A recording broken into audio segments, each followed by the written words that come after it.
Okay, welcome everybody. The topic tonight, does anybody read the topic? Anybody know what the topic is? Melanie, what's the topic tonight? Is the war in Iran, Pasha. Okay, the war with Iran. We're going to talk about the war with Iran. So, Iran again is in the news. And Israelis are terrified. If Israel is a very small country. The United States of America is very big, so if they attack one part, there's a lot of... America is very big, but Israel is a very, very small country. We have a daughter there right now. She's come back next week, God willing, after finishing a year of SEM. But we're really terrified. Is Iran going to attack us? We know that Bibi Netanyahu has his son's wedding on Monday night. So we know that it's not going to be on Monday night, any attack. It's either going to be before or after, right? We know that his wedding needs to stay safe, but I'm kidding. But it's really terrifying. So how do we, as Jews, react to this? What do we do? So as always, we can find inspiration from the Torah. The Torah, we live with the Torah portion. So I want to go analyze today and shed new light on the story of the spies in a way that maybe you've heard before, probably not, but rich with Hasidic insights to understanding the story of the spies. So let's talk about it. So the original plan of creation was the Jewish people should go to Egypt. They should be slaves in Egypt. They come out of Egypt. 49 days later, they accept the Torah. And then, there's the second tablets. Right after the giving of the Torah, there was going to be coming into Israel. Moses was supposed to be the Messiah. By the way, if Moses would have gone into Israel, he would have been the Messiah. He would have built the temple. The temple would have never been destroyed, and that's it. There would have been no more exile. That was the original plan of creation. And it's only like an 11-day journey from where they were into Egypt. But the Jews messed up. The Jews asked to send spies. The spies went to tour the land of Israel. They were there for 40 days. They came back, it was Tisha B'Av, and they came with a very disfavorable report of Israel. We cannot go up there. They're too strong for us. We're going to die. And God decreed that generation would die in the desert. They would stay there for 40 years, and only the next generation would enter Israel. Moses would die in the desert. That's what happened.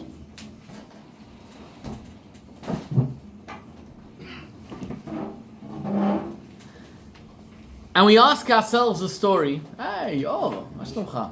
Welcome. I'm sure you remember Or. Yes. Wow. Or is a Belevachad soldier, one of the strongest soldiers the Israeli army has. Melanie, can you get a kippah from there, please? Okay, welcome. Your English is good, you understand? Okay. So the question that we have to ask ourselves is, what did the spies do wrong? They were tasked with a mission to go into Israel and tell us what's going on over there. If you look at the Parsha, there's not one word that they tell that is a lie. They say there were giants in the land. There were giants. Eretz Ochelet Yoshveh. There were a lot of funerals going on when we were there. They didn't say one word which was a lie. So what did they do wrong? What was their sin? What was their crime? In the 1973, Israel had the Yom Kippur War. And thousands of lives were lost. Thousands of soldiers were injured because of the war.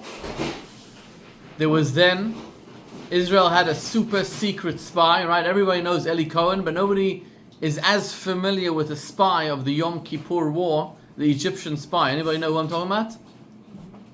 Marwan Ashraf. Anybody know the name? Marwan Ashraf, until today, each side claims he was their spy. The Israel claims he was their spy, Egypt claims he was their spy.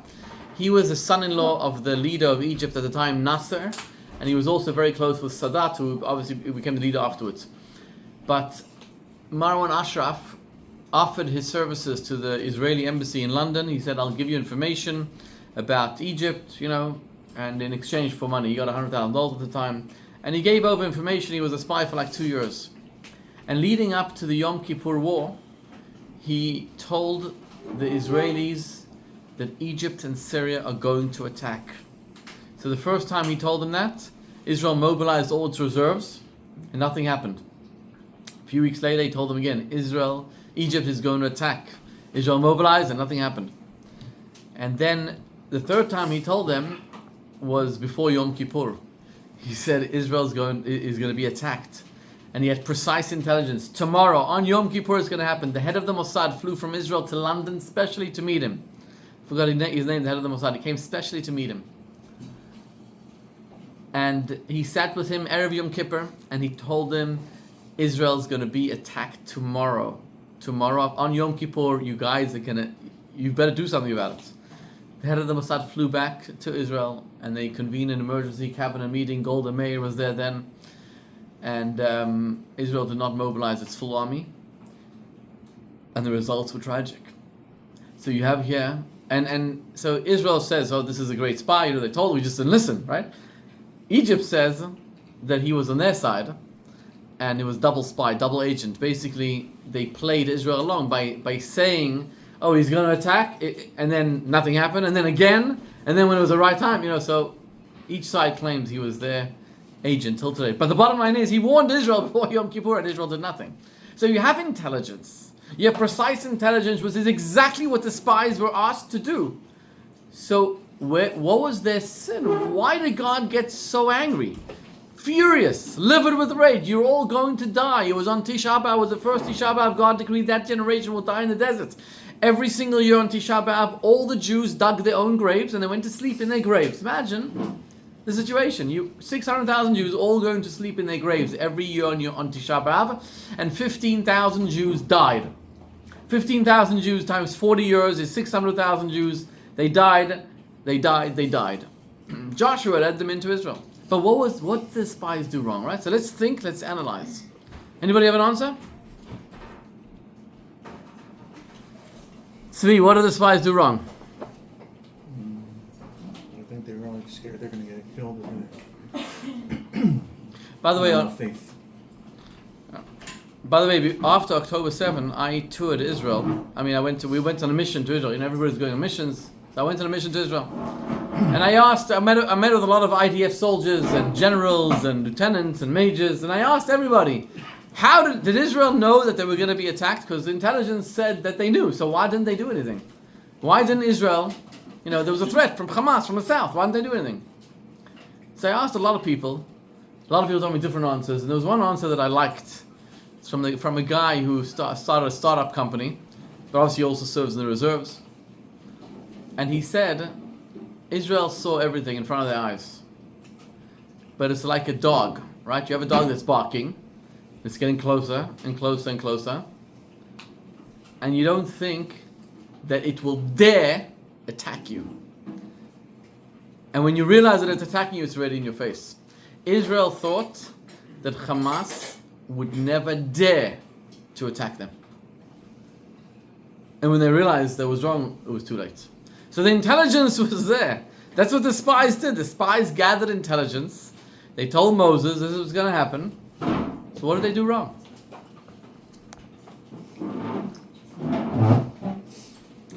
Furthermore, after 40 years, in the end of Sefer Dvarim, after 40 years in the desert when Moses is about to die, he tells the Jews, it's recorded in Sefer Dvarim, he tells them the same thing. He says the people in Israel are giants, it's going to be difficult to attack, to conquer Israel. He says the same thing as the spies. And I'm going to draw a few lessons from this, but the first lesson is the following. God Moses sent the spies. And their mission, listen carefully, their mission was to tell us how to conquer Israel. Not if we can conquer Israel. That means like this. God gave us a mission. He said, we're going to Israel. I'm not asking you if I can go to Israel. I'm asking you to tell me how. This is a very, very empowering lesson in our lives. Because very often we have a mission to accomplish in this world. And God doesn't ask us if we can do the mission. He only asks us, how are you going to do it? God says you can keep Shabbat, you can keep kosher, you can put on tefillin, you can light Shabbat candles, you can do everything. Don't tell me it's too difficult. That's not my question. I never asked you if it was difficult or not. I only asked you how to figure out, how to navigate, how to do it yourself. It's emunah, it's faith. And it's with every crisis in our lives. Finding a job, shidduchim. There's somebody out there for you. Every single one of us has a soulmate out there for you.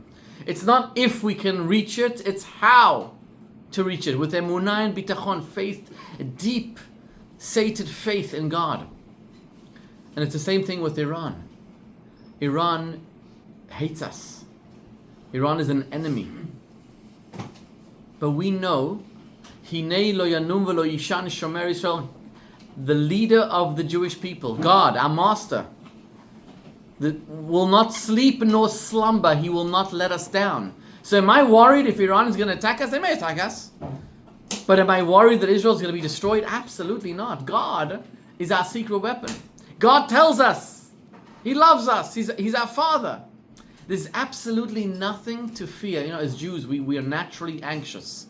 Jews just have anxiety. We all have anxiety. We're all anxious. If there's nothing to be anxious over, we're anxious. If there's nothing to be anxious over. But as Jews, we know that God will protect us no matter what. You know, in 1952, Israel sent spies to live in Palestinian villages. Did you guys know this? Israel, the Mossad came up with an ingenious, or so they thought, idea. Let's send spies to live in the Palestinian areas, to live there. Send them there to marry Arabs and to have children. And when we need you, we will ask you to come and tell us information. They sent 10 guys. They spent a lot of time with them, teaching them the dialect, the Arab customs, the Quran, taught them everything. And after 10 years, in 1962, the mission had completely failed. And they aborted the mission. Why did the mission fail? Because the spies had integrated so much into the Palestinian way of life that they were no longer able to give any information. And as I'll explain in tonight's class, that every single one of us is a spy in this world. And I'll get to that in a second. But first I want to just develop another theme. The spies were all righteous individuals. So we said now, finally, they didn't have enough emunah, enough faith. But they were all righteous individuals. They were all the leaders of the Jewish people. They were all the biggest rabbis. They don't have enough faith. What was going on over here? There must be something deeper that we're missing. And here's where it's a revolutionary concept. And listen carefully. What did the Jewish people do in the desert for 40 years? What was their occupation? Wandering. They're wandering in the desert, right? But what did they do? What did they do all day? Woke up in the morning. What did they do all day? Rely on God. They what? Rely on God. Relied on God, because they had food, and they had water, and they had shelter from the clouds of glory, and they had clothing, right, which was ironed all the time. But what did they do all day long? Maintain the tabernacle. They'd maintain the tabernacle. But what did they do? 600,000 Jews. What did they do? They what? Was it? No, I don't know. Learn Torah. Very good. It's always the answer. They studied Torah day and night. So can you imagine the situation? Imagine today you're living in New York City, right? And you don't need to go to the office. You don't need to go become a lawyer or a hedge fund manager or a doctor or a finance, whatever you do, you don't need to do it. You can come here right now to this room all day long and you can just study Torah.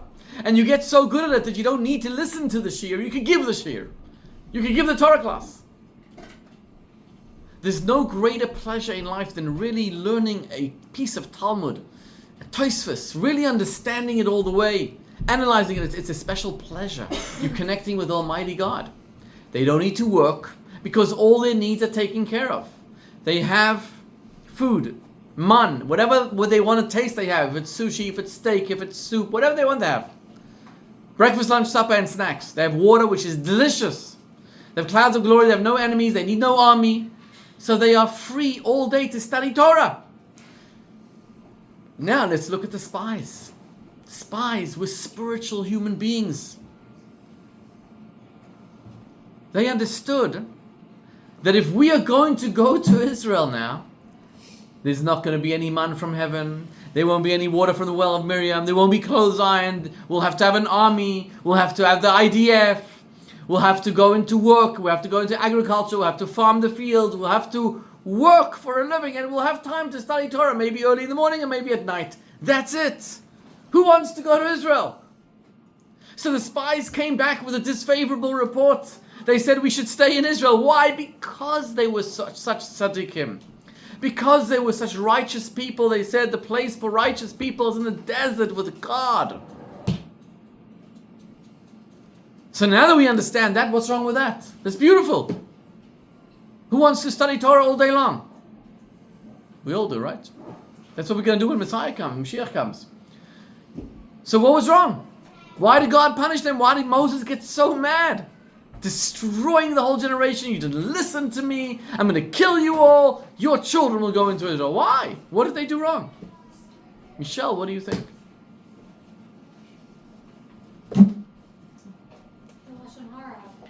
Lashon Hara? That they spoke bad about Israel.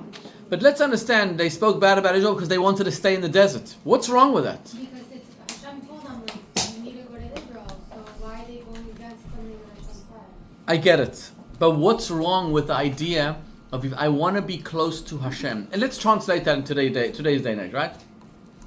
Imagine you have any one of us and we say, I've had enough with Manhattan. I want to go live in the old city of Jerusalem. I want to remove my cell phone. The devil, right? The smartphone is a devil. I want to remove it. No more smartphone. No more radio. No more television. No more Netflix. Nothing. All I will do all day long is go to the Western Wall. There's a beautiful yeshiva for girls and for boys. Whatever you want there. Everything's there. And I'll just spend time learning Torah. By the way, there are people who do this. I'm not even making this up. There are people who actually do this. Not just in the Western Wall. Even in New York, there are people who live like this. Completely separated from this world. Studying Torah, immersed in Torah as much as I can. What is wrong with that? Why did God say no? Why? We're supposed to engage with the world with Judaism, not just peripherally do it on the side. So let's analyze what Jen is saying. Jen, who has not been here for a couple of weeks, welcome back. Thank you. Let's analyze what Jen is saying because that is the answer. The answer is, and this is deep Hasidic stuff, by the way. This is really deep Hasidic stuff, which Jen, you got it spot on. What does God want from us? What does He want?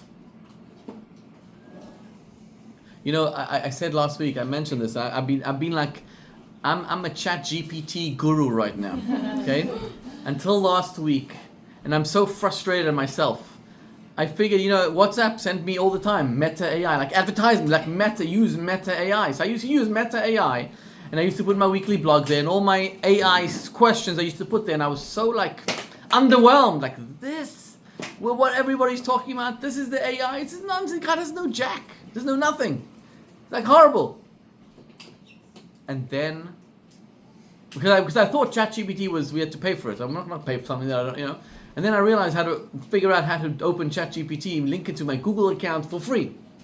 And then I started to use ChatGPT. And I'm completely hooked. It's unbelievable.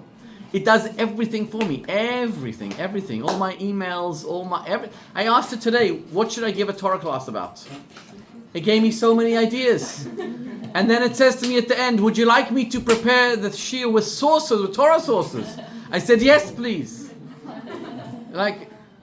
Unbelievable. It gave me idea after idea after idea. My weekly blog, this is how you write it.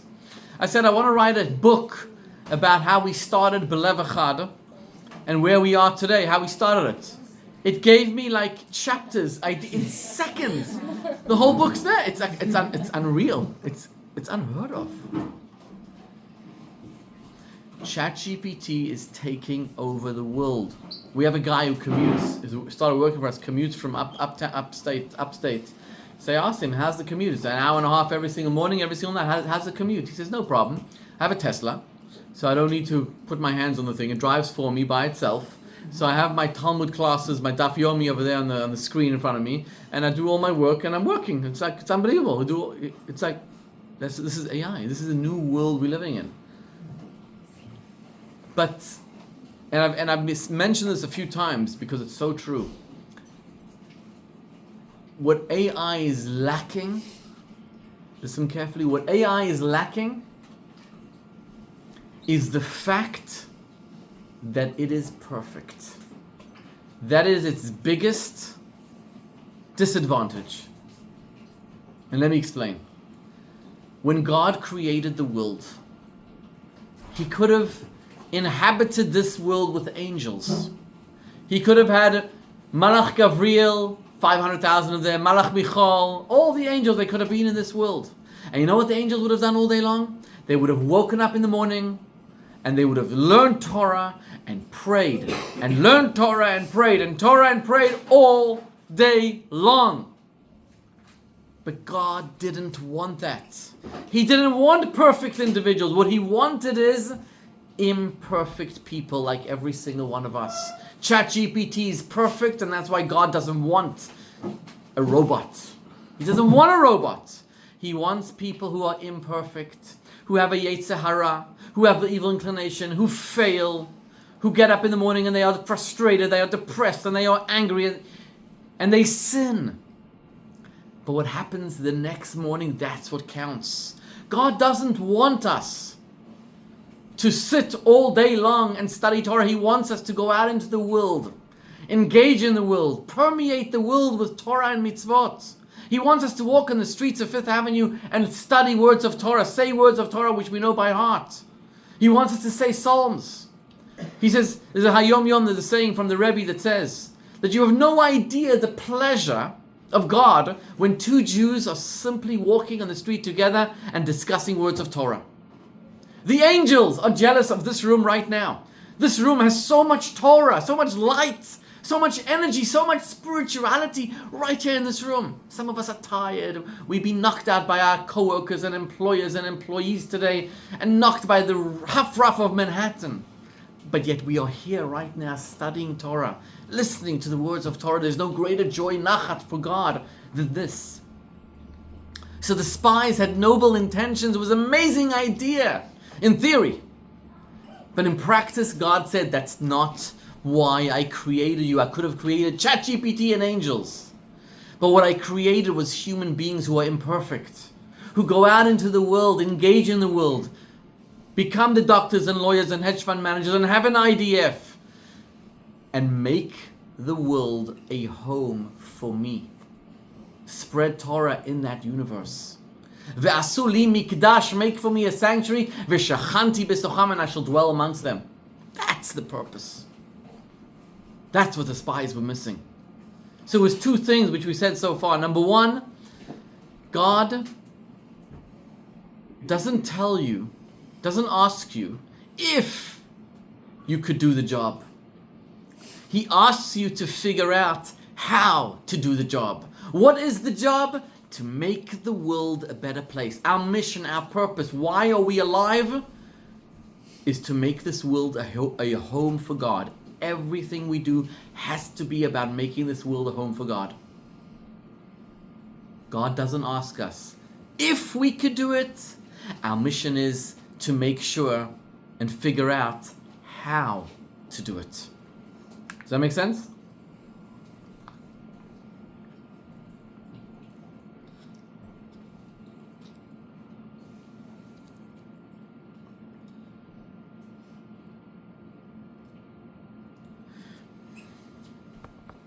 So the spies, they should have believed in the miracles.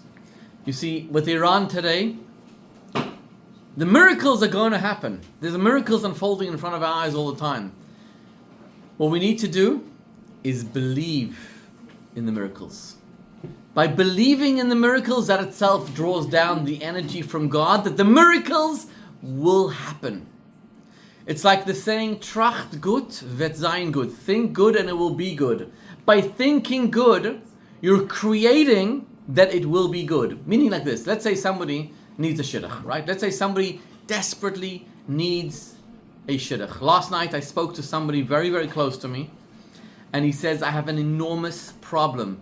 It's a problem that I work on every single day for 2 hours. Now listen carefully. This father is telling me, I have an enormous problem. I'm working on this every day for 2 hours. This consumes me and my wife. What is the problem? He's trying to get his daughter married. How old is his daughter? 20 years old.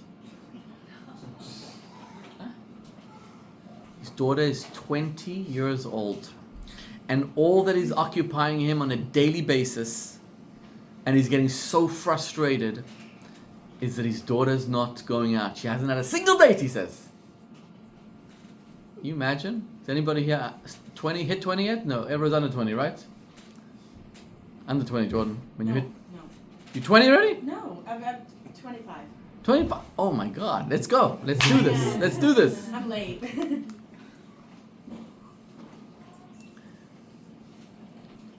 So the answer, when somebody has a problem, right? They need a shidduch. They need a shidduch so bad. Boy, girl, boy, whatever it is. It's not easy. It's definitely not easy. I was very old when I got married, by the way. Very, very, very old. I was very old. I got married a month before I turned 25.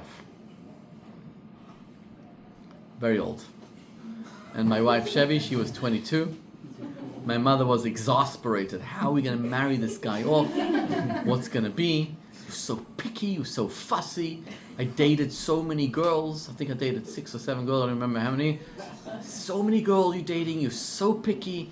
What's going on? What's going to be with you? That was what's going on. So when you have a problem, it's called bitachon, faith. So yes, you need to say Tehillim every day. You need to do hishtadlut. You need to do whatever you can to get married. But what does faith mean? And what does faith accomplish? Faith accomplishes the following. When you have faith and you truly believe that God will make that miracle happen for you, that faith causes God to make the miracle. In other words, the faith itself is the keli, is the vessel that makes God do the miracle for you. It's the greatest zchut, the greatest merit you could give yourself is to have faith. Because when you have faith, tracht gut, you're thinking good, it makes that it will be good. I can tell you that I live my life like this. Every Chabad Shliach goes somewhere and has no idea how they're going to do, what they're going to do. Every Chabad rabbi in the universe is like this. It's a daily faith every single day that things will be good. But when you have faith, it creates that it will be good.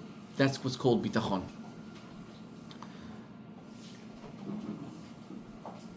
Now let's But then if you're saying it's about faith, is it all the people on the east side or west side are all these singles, so they lack faith, so that's why they didn't find their soulmates? Like, not they lack faith, sometimes it's just... So finding a shidduch is one of the greatest challenges in life.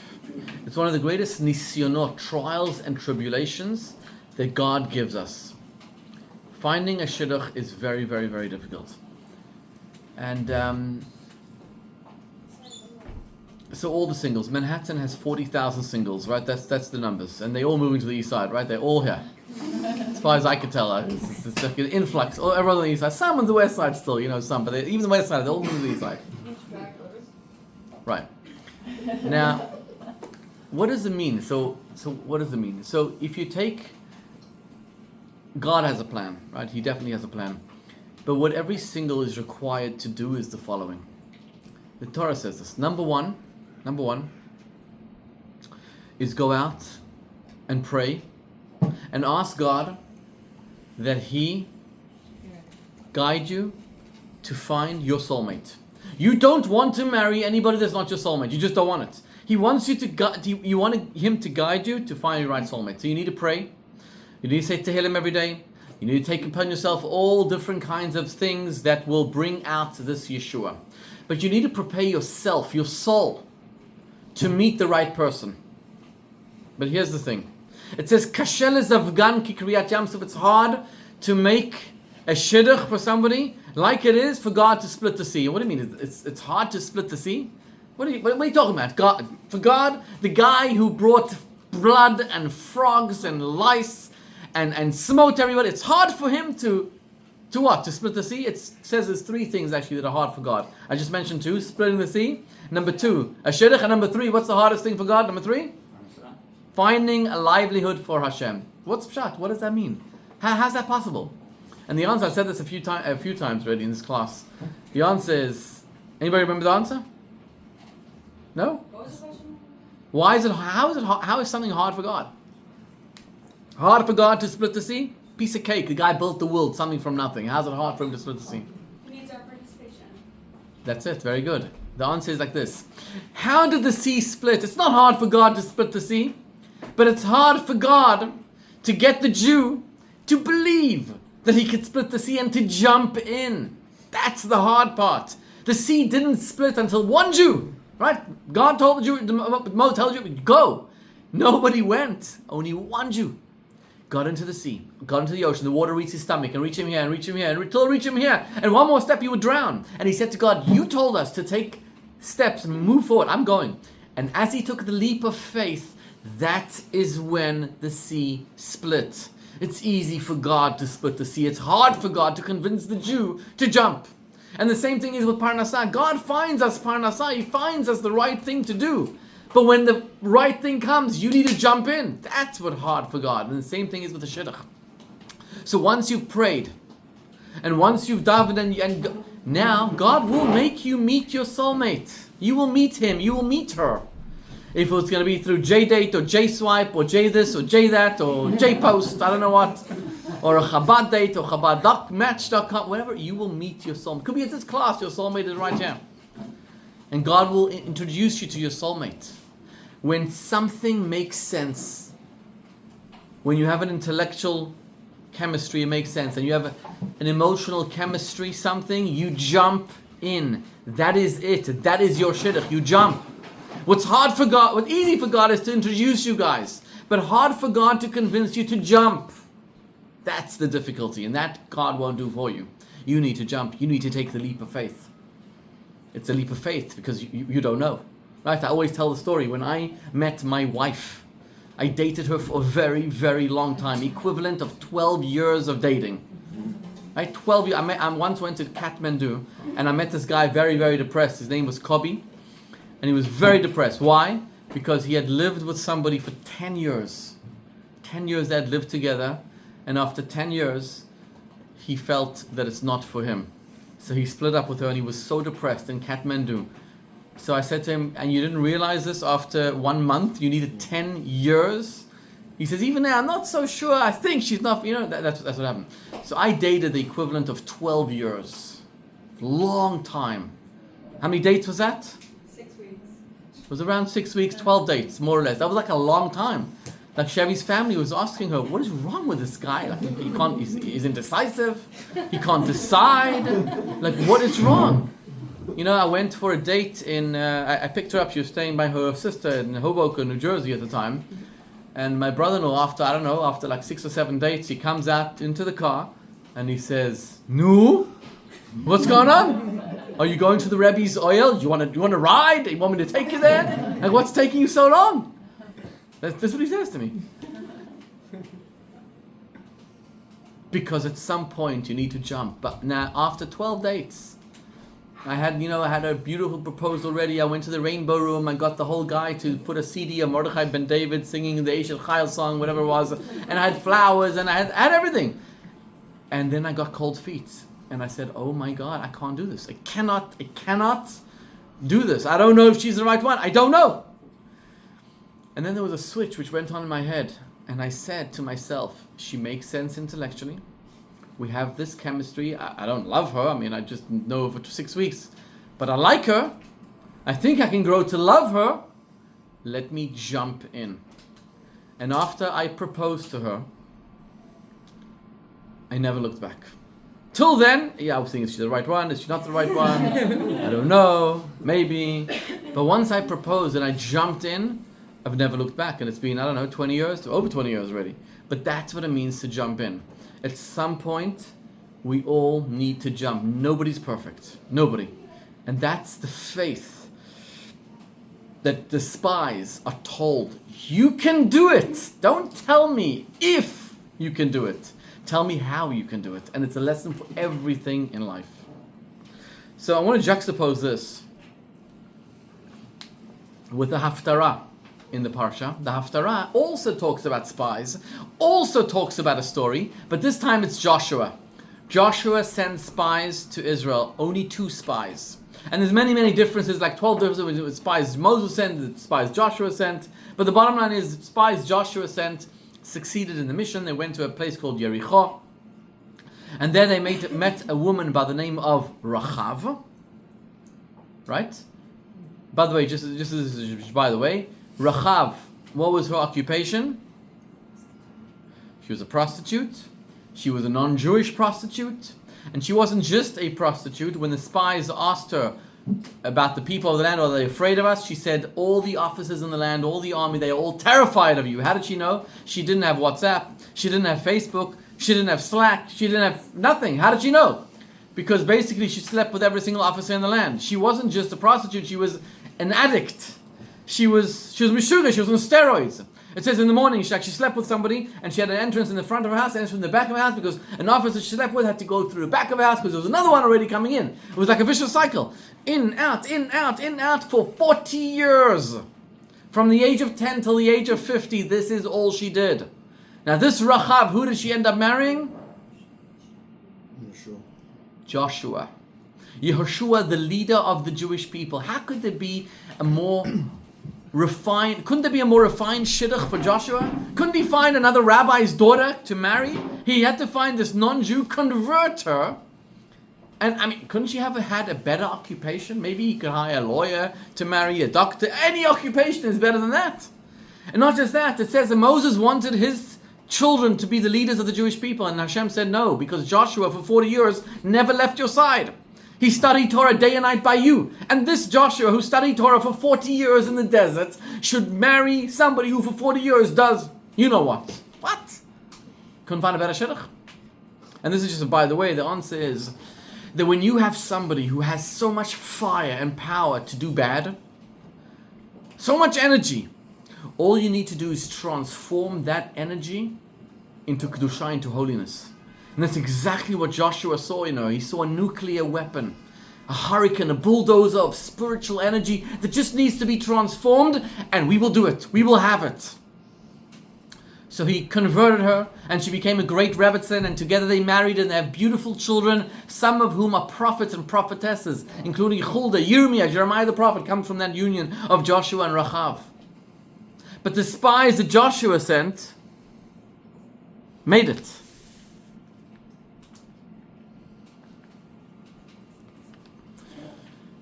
Now, in a spiritual sense, remember I told you the story of the Mossad had sent in 1952 10 spies that integrated into the Palestinian villages? That's a parable for our lives. Every single one of us was sent by God. We are all spies.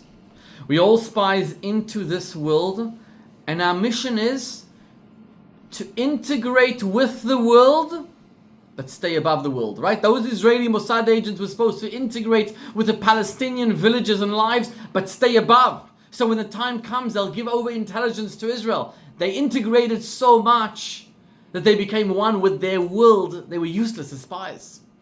Our mission, our soul comes into this world, and we are all meant to be spies. We are all meant to marry this physical world, to marry the guf, marry the body, but remain above it. The neshama, the soul, remains true to its mission of observance of Hashem. Now the difference between Moses' spies and Joshua's spies in a spiritual sense is the following. Every single one of us can express ourselves in one of three ways. Every single one of us in this room, we can express ourselves in three ways. What are those three ways? We have thought, we have speech, and we have action. There's no other way to express ourselves. We can either think, we can either do, or we can act. By the way, there have been three major revolutions in the last, couple hundred years. The first major revolution which changed the world was the Industrial Revolution. The next revolution which changed the world was the Digital Revolution. And digital includes all computers, Facebook, WhatsApp. All this revolution completely changed the world. And the third revolution is the AI revolution. Now here's the thing. The Industrial Revolution was in the realm of action, right? Instead of driving a horse and wagon, locomotives, there was trains. It was a whole Industrial Revolution which was all in the realm of action. And we thought that was an incredible revolution. And then came the Digital Revolution, which is the realm of speech. Taught us how to speak one with the other. But the greatest revolution, the revolution of all revolutions, which everything else pales in comparison to that, is the AI revolution. Why? Because we've finally been able to teach computers how to think. And how to think, that's a much deeper process. Thought, speech, action. The thought is the closest one home.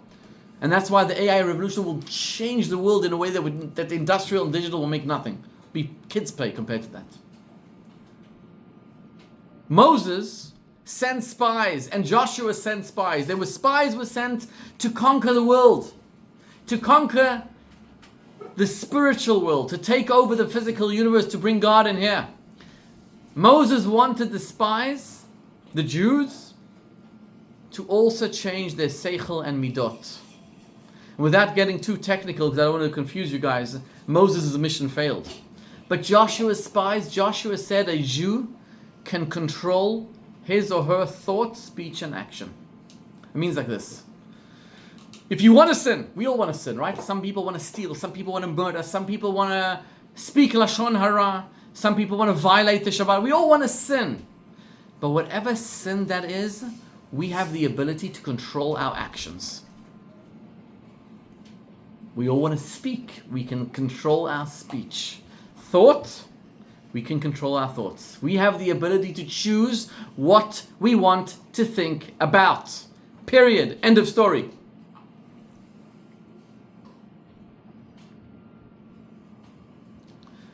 There was once a chassid of the Maggid who was rich, and he came to the Maggid and he said, I have evil thoughts all the time. How do I control my thoughts? I don't know how to control my thoughts. I don't know. What do I do? What do I do? What do I do? So the Maggid told him, go to the home of Rabbi Zev Wolf from Zhitomir. Go to his house, spend a few days with him, and he will teach you how to control your thoughts. So he went to his house. It was a very, very freezing cold night.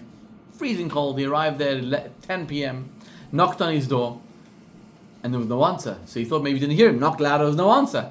So he thought he didn't hear him, went to the window, knocked on the window, and he sees Reb Zev Wolf studying right there, like on the kitchen table. He's looking from the window. On the kitchen table, he's studying.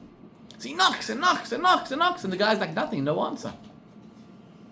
Strange, what's going on? And he's freezing cold. 11 p.m., 12 a.m., 1 a.m., 2 a.m., 3 a.m. The guy's there for 4 hours. At 3 a.m., Reb Zev Wolf comes to the door, answers, oh, hello, hi. And the guy comes in, he says, oh, great, I'm freezing. He says, come to the fire. Puts him by the fire, gives him a place to sleep, gives him breakfast and lunch and dinner. Anyway, he stays for 3 days. And the chassid couldn't for the life of him figure out why did the Maggid send him to Reb Zev Wolf to learn how to control your speech, your thoughts. So he asked him, the Maggid sent me to, how do we control your thoughts? So Reb Zev Wolf told him, I answered you already the first night when I didn't let you into my home. He says, how so? He said, I wanted to teach you that into your home, you can only let whoever you want. Into your mind, into your thoughts, you only allow whoever you want. You do not allow anybody that you don't want into your mind, into your brain. Your thoughts are controlled only by you. And you know who the only person who can help you is? who's the only person who can help you? Not your therapist, not your doctor, not your God. The only person who can help Melanie is Melanie. There was once a rabbi that was still alive, I think still alive, Rabbi Winreb. Rabbi Hershel Winreb in the 1970s was going through a major crisis. Major crisis, identity crisis, midlife crisis. You don't know what your purpose is, you don't know what your mission is. I don't know what to do. And he lived in a place called Maryland. How do you pronounce it? Maryland. Am I saying it right with my South African accent? Maryland. Anyways, somebody told him about the Rebbe, the Lubavitcher Rebbe. So he decided to call the Rebbe's office and ask for advice. What should I do? Calls the Rebbe's office, and the secretary, Rabbi Chalakov, picks up. And he says, I have a problem that I want to discuss with the Lubavitcher Rebbe. Like, I don't know what my purpose is. I don't know what I'm supposed to be doing. I don't know. I'm midlife crisis. So he hears Rabbi Chalakov speak to the Rebbe. And then Rabbi Chalakov says to him, where are you calling from? Who are you? He says, I'm a Jew from Maryland. So Rabbi Chalakov tells the Rebbe, and he hears the Rebbe say, in these words,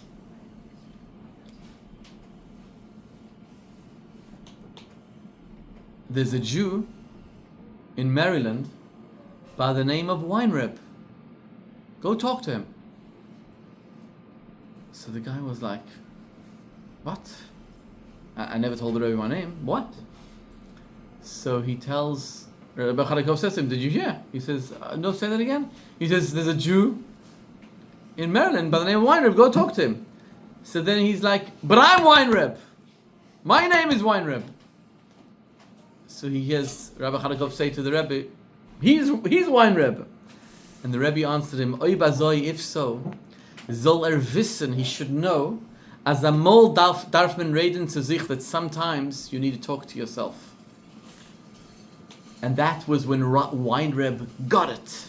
And he was able to overcome his own struggles and become the great and famous Rabbi Winreb, because the Rebbe taught him that sometimes you need to talk to yourself, because the only person who can help you in life is you yourself. Nobody else can help you. If we take a look at what we learned tonight, the story of the spies, the story of how God wants us to live in this world, to go out into this world, to permeate this physical world with kedusha, with holiness, to make this place a home for God. God gives us the vessels, He gives us the tools, He gives us the ability. We just need to believe. When we believe we can, there's nothing stopping us. We can do it. We worried about Iran, Hamas, Hezbollah, the Houthim. There's absolutely nothing to worry about. Because Hinei lo yanum lo yishan shomer Israel, God of the Jews will not slumber, will not sleep. He will protect us no matter what. L'chaim v'livracha.